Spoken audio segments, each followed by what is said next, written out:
Hello, beautiful people, and welcome to My Money, Your Money, where we talk about all things money with the purpose of closing the wealth gap. Today's show is about building wealth through real estate.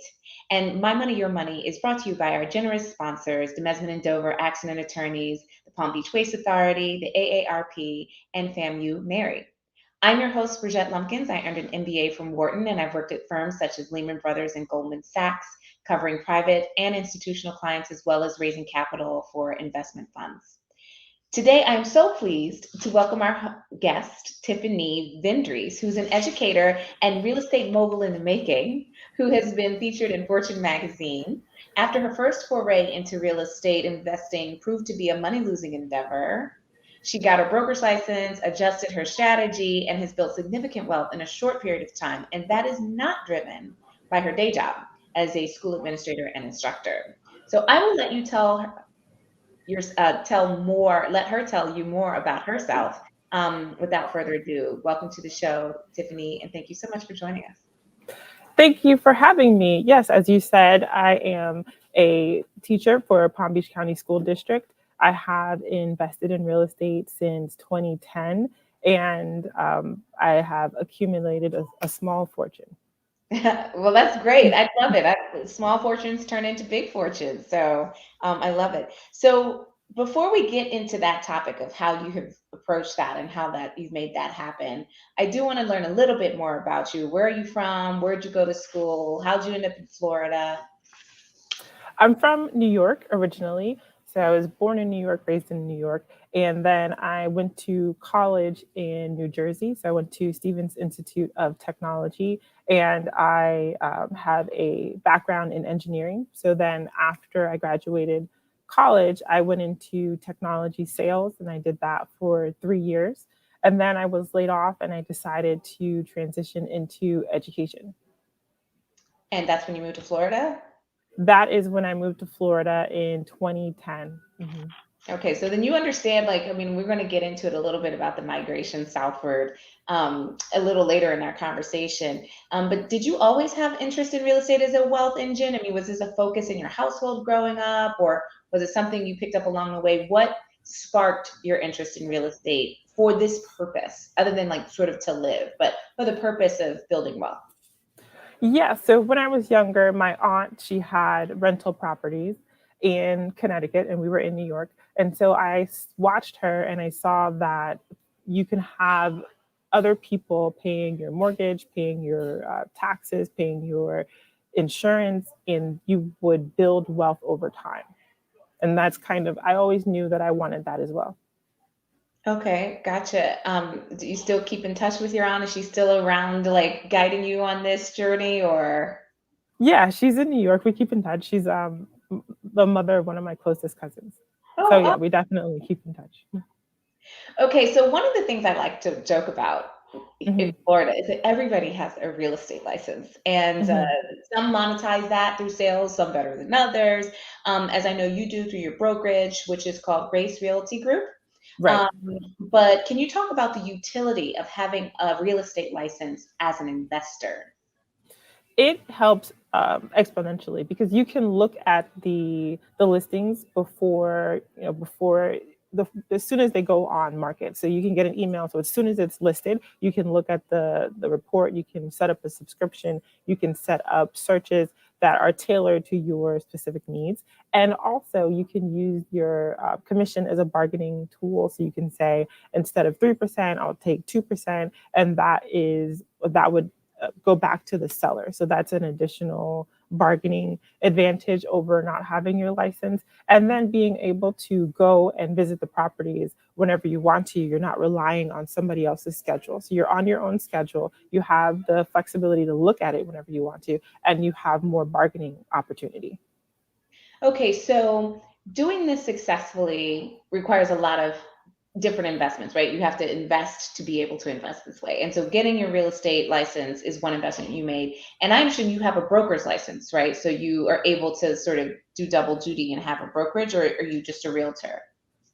No, yeah, I have a brokerage as well. So I got my broker's license last year around this time. And then we opened the brokerage. It's called Grace Realty Group. and it's based here in Palm Beach, Florida. We have 3 agents total. Oh, great. So you're one of them and you have two other agents working for you? Right. That's great. Now, what kind of time investment is involved in getting your real estate agent and then broker's license?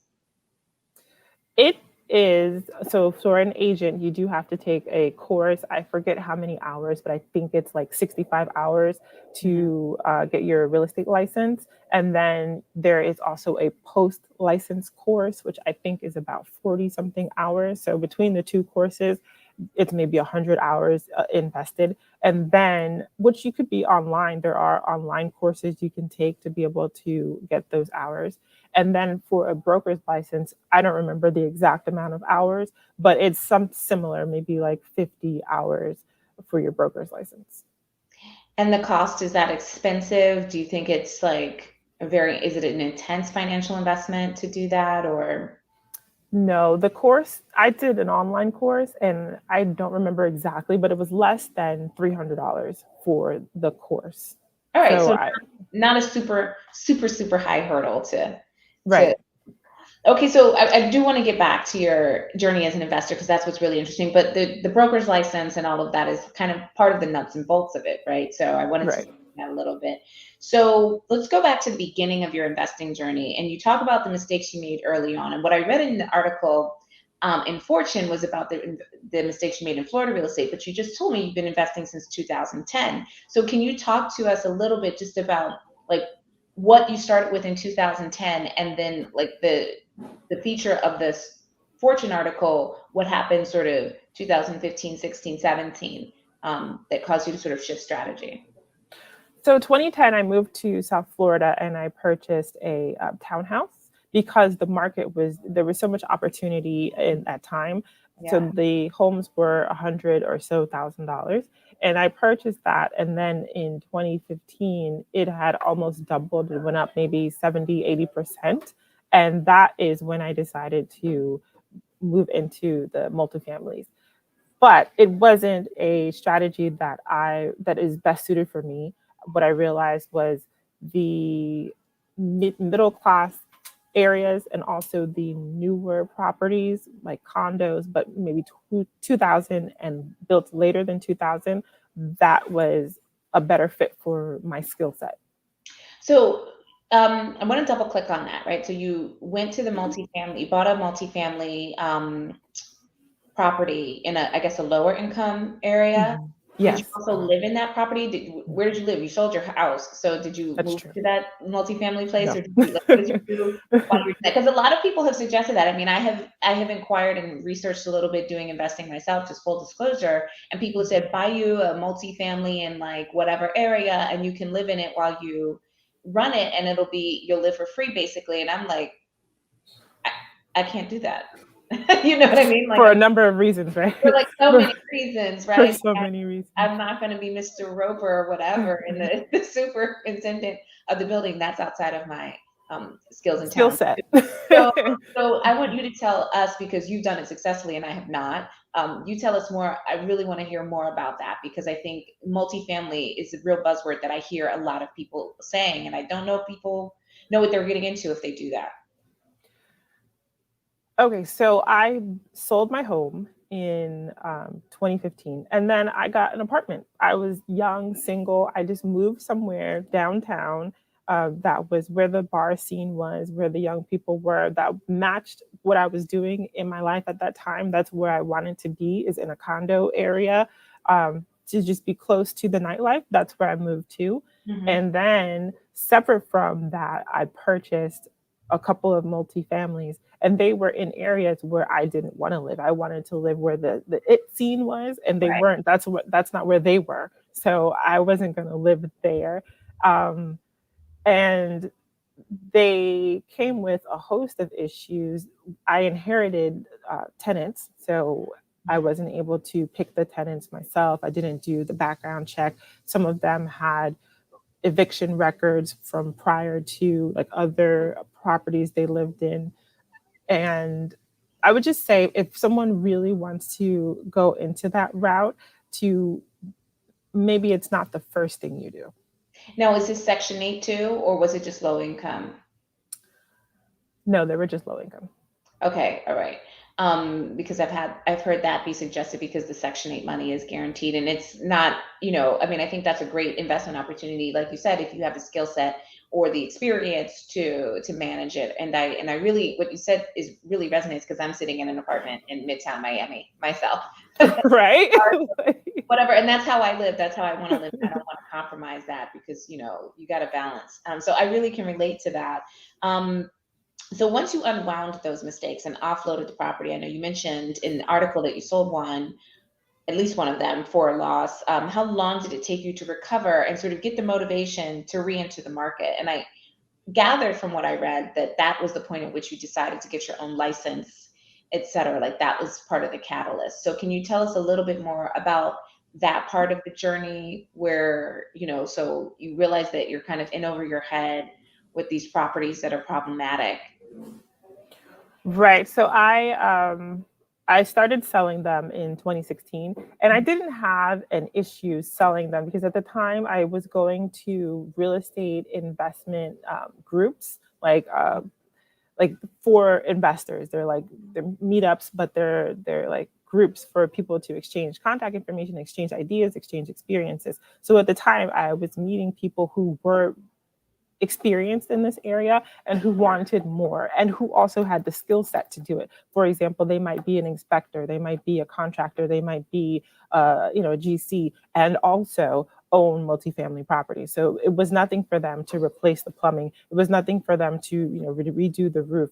Right. They had the skills and then they just wanted more. And it hadn't been that long since I bought them, so they were still relatively well priced. Like the market was still at a good price. It was still like in the hundreds.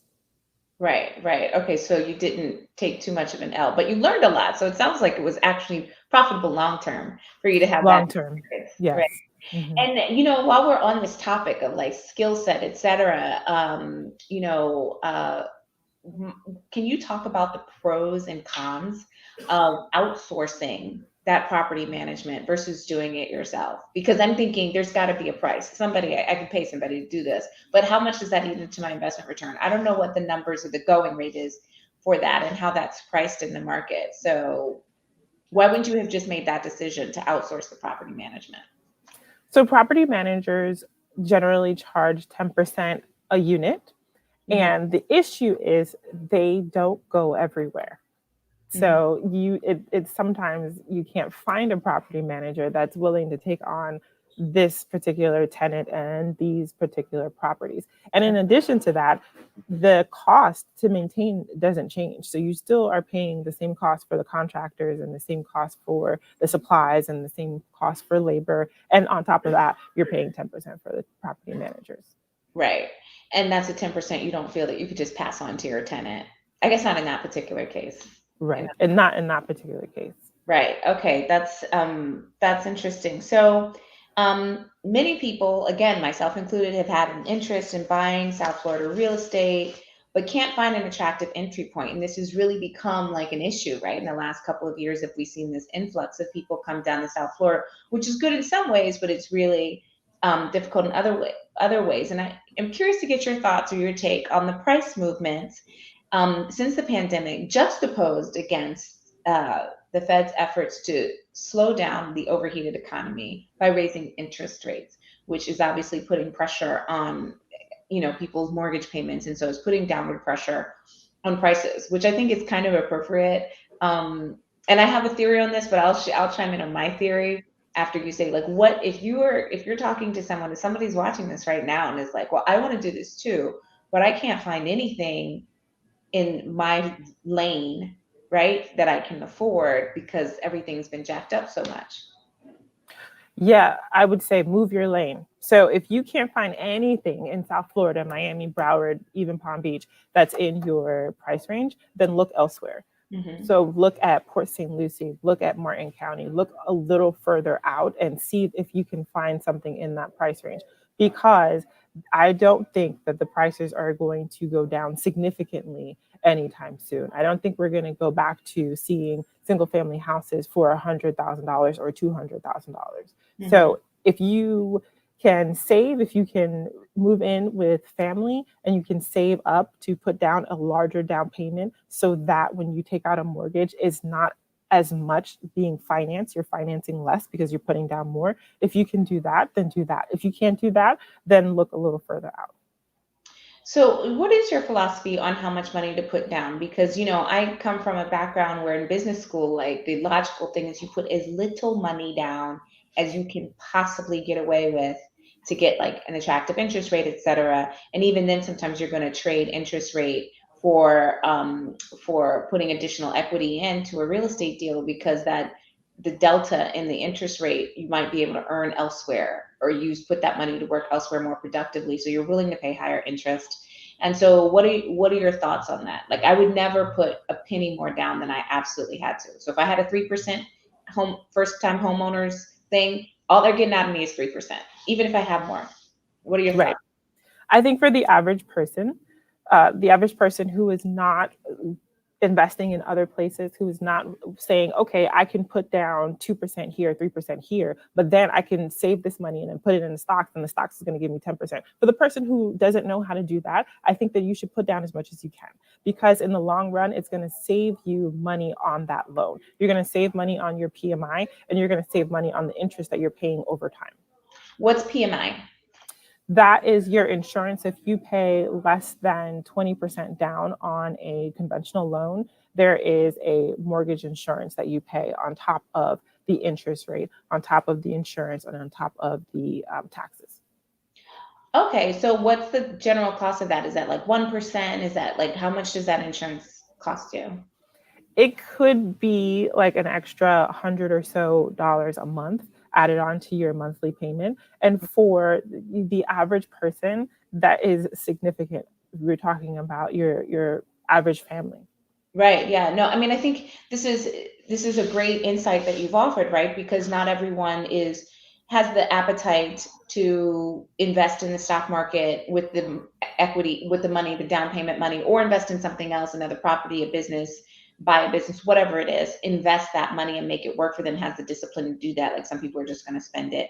But I also think that the opportunity to get in with for a small down payment is how people can get access, right, to these properties too, because saving up a down payment is really difficult. And so that brings me to your point. You mentioned people moving in with family, which is nice if you can get it, nice work if you can get it. But Mhm. frugality was central to your start, right? I read that you had several roommates at one point and you had saved $100,000 by the time you were 25, which is like phenomenal, like just really super impressive. I don't know anybody who had $100,000 by the time they were 25 who wasn't making hundreds of thousands of dollars by the time they were 25, right? Like somebody Okay, who, at that time I was. yeah, but like I mean, like So, hundreds, but you know what I mean, like mhm. like a lot. It's hard to save $100,000.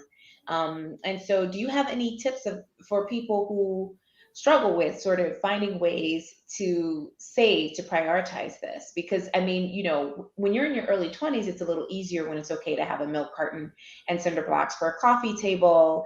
Not that that's not okay ever, but I think people tire of living the frugal life that is cool when you're 20 something and you don't mind eating ramen noodles. Eventually you want to upgrade. So tell me about that. Like, what are your tips for frugality? It may be something that people haven't tried or isn't standard. When you're, I think, between 20 and 30, depending, not everybody, not all 20 to 30, but for most people, 20 to 30, I definitely think is the time to minimize your living expenses. So if that is living from home, or if that is having roommates, or if that is living further away from where you want to live, or if that is having a smaller place, any one of those options, if you can reduce your livable expenses, your housing expenses by even $500 a month, that's $6,000 a year. And then over years, you're going to save up your down payment. If you're in your 30s, there are other things that you can maybe, or if you have a family and you are not willing to sacrifice in the housing area, maybe cars, maybe a less expensive car, or um, living with family when you have a family is a little more attractive than living with family when you're single and mingling. Right, single and mingling, right? And I had a friend in business school who, to prepare himself for business school in the loss of 2 years of income, didn't socialize outside of the house for a year. Like he like didn't go out to eat or whatever for a year and saved like a whole lot of money doing that. So I think there's a lot of leakage, right, that you could do. So like the mingling can be very expensive too. You go out and two drinks and you're $50 in. You could do that a couple times a week. That's a lot of money. I saved like 20 grand during COVID between all Wow. of the income and then not traveling, not going out, Right. not doing anything. Only thing you can do is walk around. Only thing you can do with things that are free. Walk on the beach, walk in the park, walk outside, bike, and that was it. $20,000. Mhm. That's a lot of money. That's a lot of money. So like now we're talking actual dollars. So, I saw a video that you posted on YouTube, and I really would like for you to recap a little bit of that for our viewers and listeners because they may not have seen it, right? So, can you tell us a little bit and quantify, like give us some shape to these numbers? Because again, one of the things I think that makes your story so interesting is that you were able to build a significant amount of worth in a relatively short period of time. And again, not earning that like as a salary from a big salary job, which is how a lot of people aspire to build wealth. I'm one of those people, and that's fine, right? But I think the way you've done it is much more secure, frankly, ultimately, because you're kind of bootstrapping it in a different way. So can you walk us through sort of the numbers since you've alluded to them and been so open about them in other venues? Which video did you see? And I'll go to the. I saw you were wearing a gray blazer, the one you shared with us earlier. So you were talking about a $165,000 bump. But I really want you to start from the beginning, right? Like, so you said you were in tech sales and you were making six figures, and then you had a pay cut, and then you had to do this. And if you can walk us through that, because I think that it seems out of reach for some people to save these kinds of dollars. And so to know that you did it and how you did it and how much it was could really, I think, be helpful to people who just don't know how to do it. Like I'm not a saver. Like I can't, like I'm not a saver. I'm just like, my solution to everything is like, well, I guess I need to make more money because I'm not, and that's fine if you can, right? So and then I'll be able to save at this level, but not at this level. But you've been really creative and disciplined and been able to say that like some really impressive levels. So if you can tell us a little bit more about that, that would be really, I think, inspirational.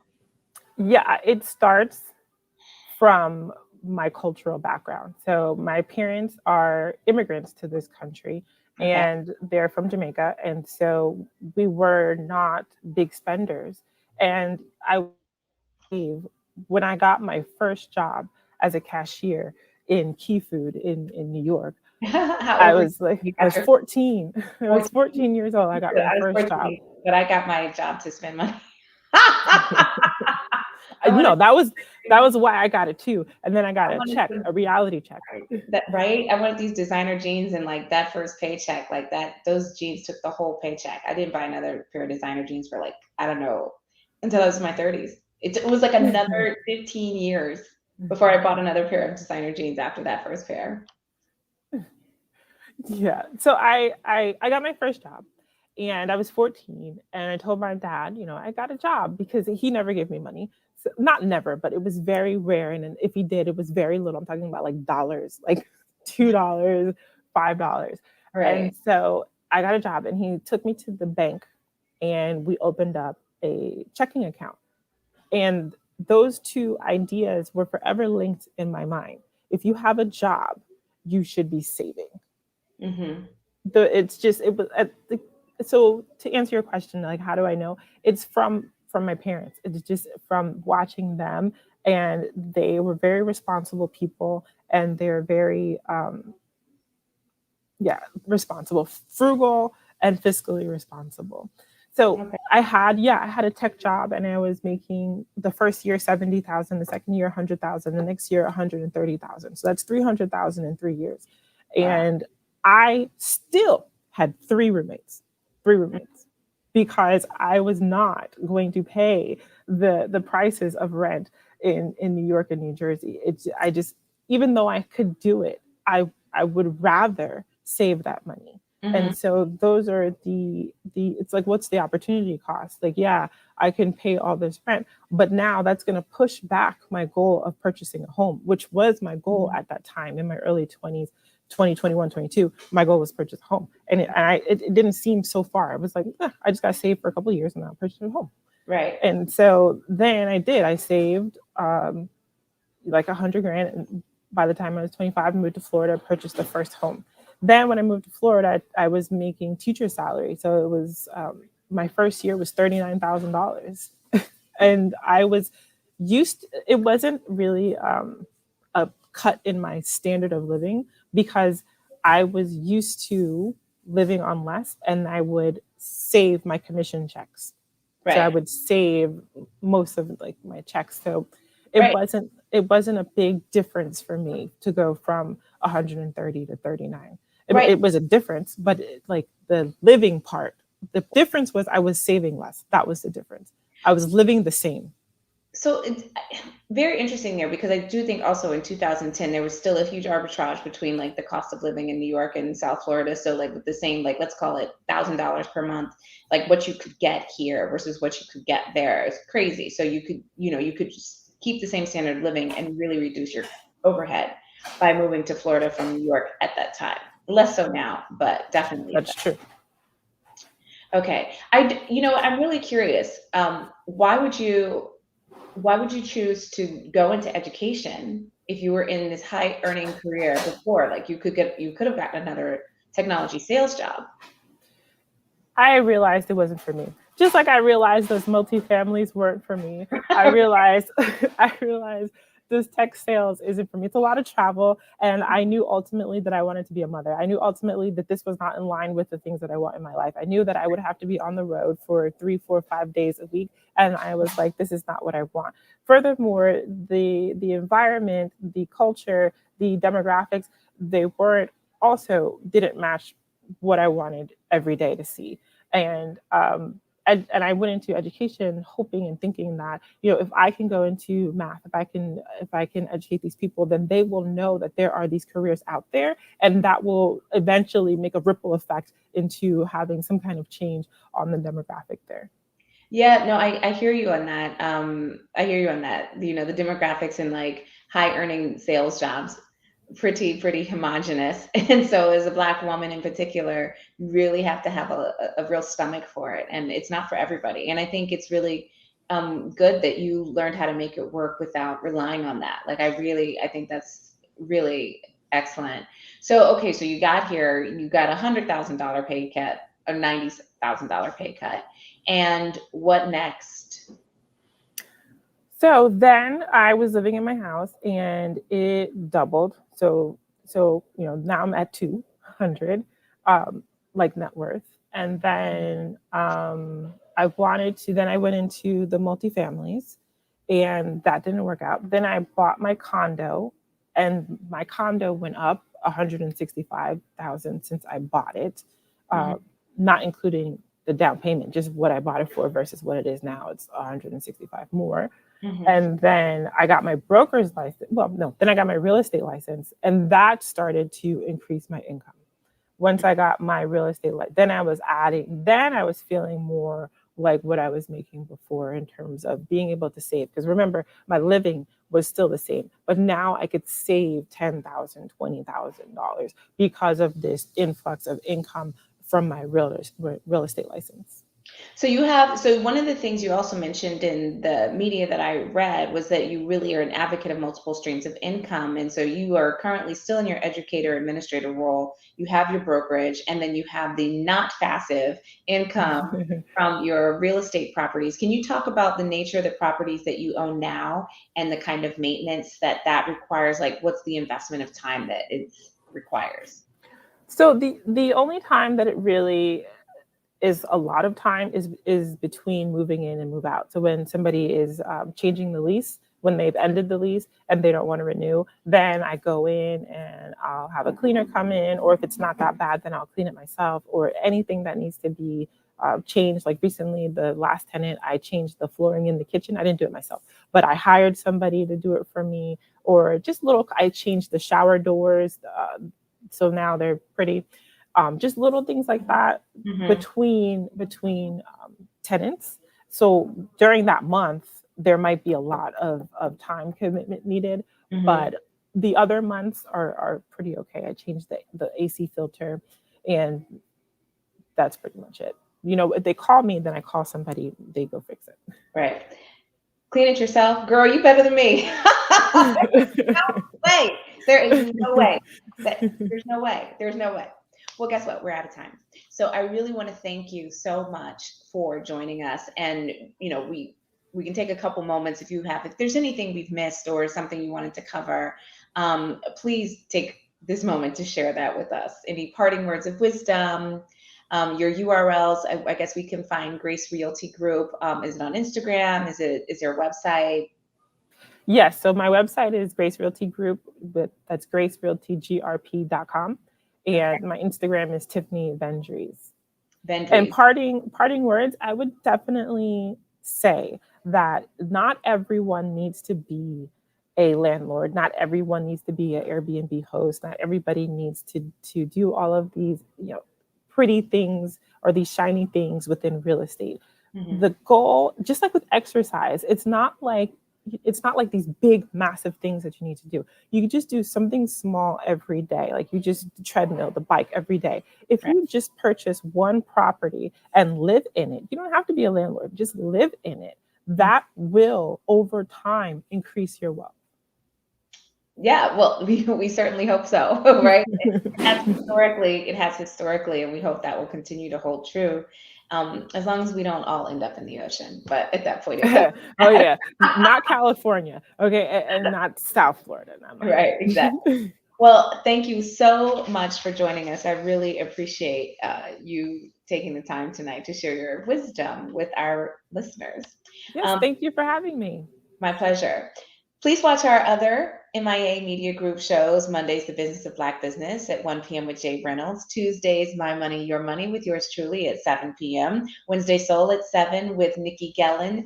Thursday, Lunch with Legacy Leaders at 12 noon with Anne Marie Sorrell. And Flavor of South Florida at 7 p.m. with the legendary Chef Irie. And Fridays at 2 p.m., Black Health with Dr. Michelle Kieran.